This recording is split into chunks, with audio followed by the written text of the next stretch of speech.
Thank you so much for giving the opportunity. Without further ado, I go forward to speak on my uh, topic. The title is, as you know, Peace, Justice, and Strong Institutions as a Sustainable Development Goal. First of all, we look at the concept of sustainable development. The unbalanced use of the natural resources and economic development have an adverse effect on the future survival of the earth and its inhabitants. This calls for a need of sustainable development, which is defined as development that meets the needs of the present without compromising the ability of future generations to meet their own needs. So uh, after this uh, definition, we look at the importance of the topic in that is by the year 2050, it is estimated that our global population will likely reach 9 billion people. Right? The challenge of sustainable development is to move forward in such a way that every single one of these people will be able to enjoy a substantial quality of life without being detrimental to our natural resources. So it's important, this concept is very important for the survival of the earth and these people.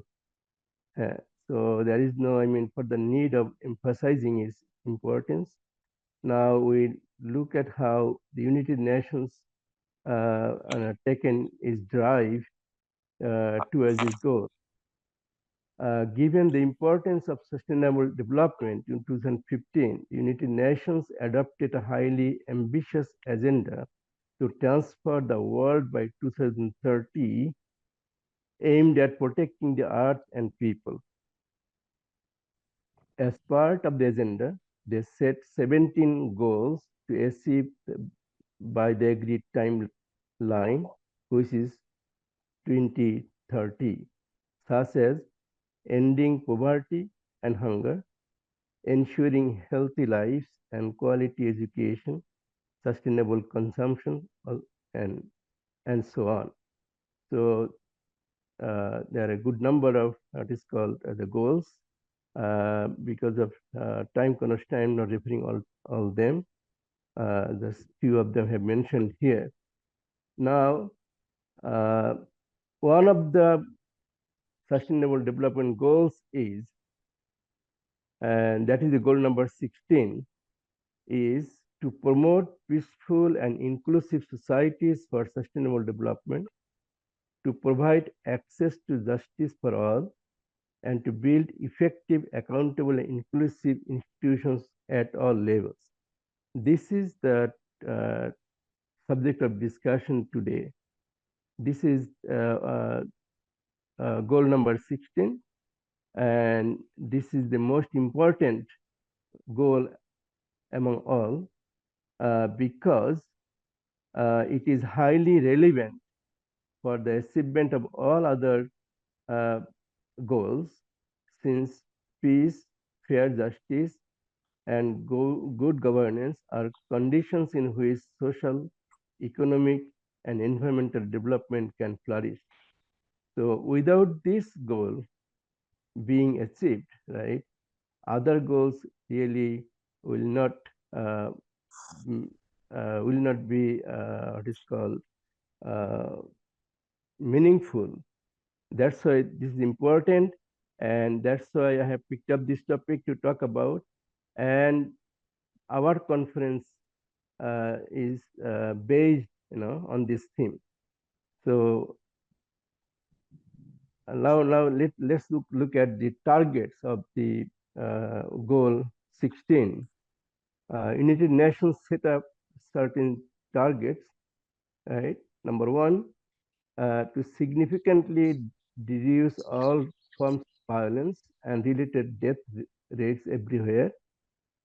Number two, to end abuse, exploitation, trafficking, and all forms of violence against children.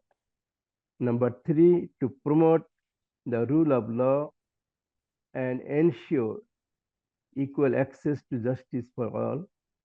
Number 4, to significantly reduce illicit financial and arms flow. Number 5, to substantially reduce the corruption and bribery. Number 6 and 7, to develop effective, accountable, and transparent institutions and ensure responsive, inclusive, participatory, and representative decision making at all levels. Number 8, to broaden and strengthen the participation of developing countries in the institutions of global governance.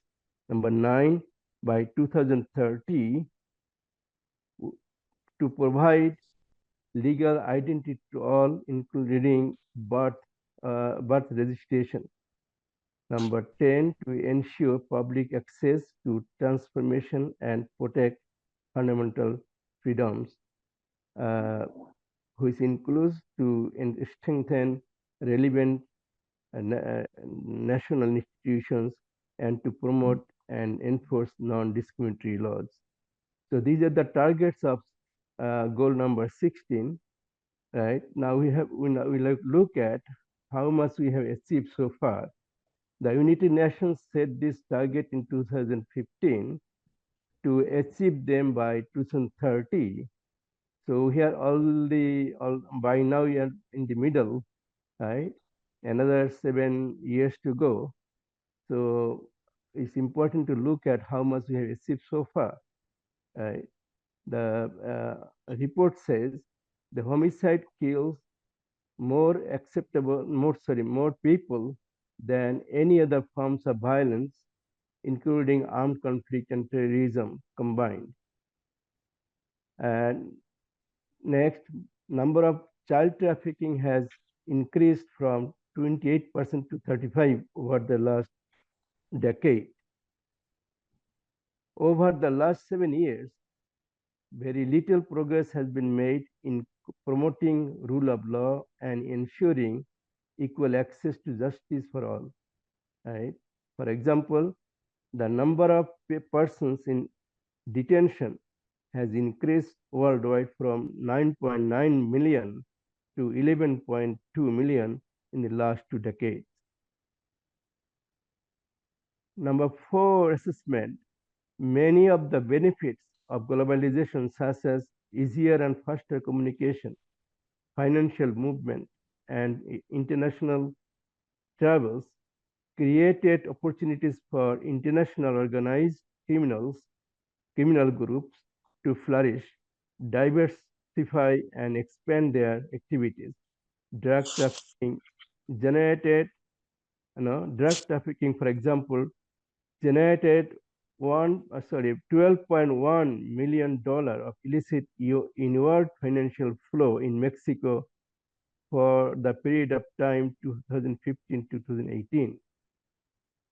And next finding is corruption is an impediment equal accessibility to public services and to proper functioning of the economy. For example, in Oceania and Saharan Africa, respective annual average 29.7 and 26.7% of population accessing public services had to pay or were asked to pay bribes in the in the period of 15 to 2021.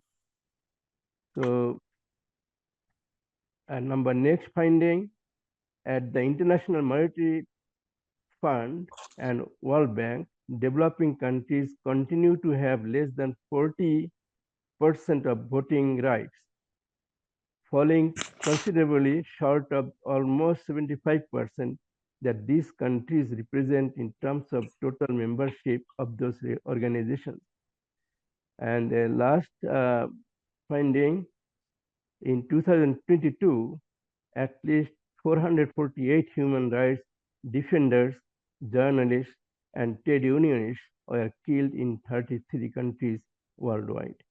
So what do we find, in this brief report? I have not mentioned all of them. I have picked some of them. It leads us to the conclusion that targets will not be achieved by 2030. We are far behind. The condition has, to some extent, in some respect, improved, but in most cases, the conditions have rather deteriorated, right?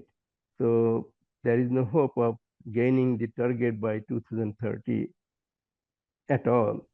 So what we can do to improve the circumstances and to achieve the goals, in my humble view, there should be, functioning, democratic, and accountable government system. People must have to have the right to vote, choose their representatives, and to run the government. And people and the government must, what is called, pay attention to the views and the needs of the people. And there must be a rule of law, right, which is in many cases absent. And number three, separation of powers and independence of judiciary. That is absent in most of the countries probably. And number last but not least, promoting inclusion and respect towards people of different ethnic origins, religions, gender, sexual orientations, or different opinions. So this is, in brief, what I have to share with you, and thank you very much. Thank you very much, Anowar. It's very short and concise, I believe. And I think that being the keynote speaker, I believe that's a privilege that we are not opening for any question and answer. Or do you want to invite any question and answer? Because I think you finished on time, I think earlier than your time. Because I believe the keynote speaker is given 30 minutes, right? Yeah, it's Friday. We need to save some time. Yeah. And that's So why I believe that if we all can proceed with our parallel session, if you don't mind, Anowar, because of the Friday. I don't mind. I don't mind. Yeah. So can we proceed with the next session, or anybody want to ask? I would allow one question if anybody want to ask Professor Anowar. Question or comment, whatever you have. Yeah. Any comment? Professor Maimul Hasan Khan, sir, you can reflect, please, if you want. If you would allow, I would like to raise a question. Okay, sir, please. Thank you so much for bringing this so important global issue in front of us again. Everybody is reiterating from different side of this issue. But somehow, with all bravery, Professor Anowar Zahid is showing, it appears to me he is realistic, but for a listener, it's too frustrating. I did not find so much hope. No. Rather than it shows bleak future, and it is maybe practically so.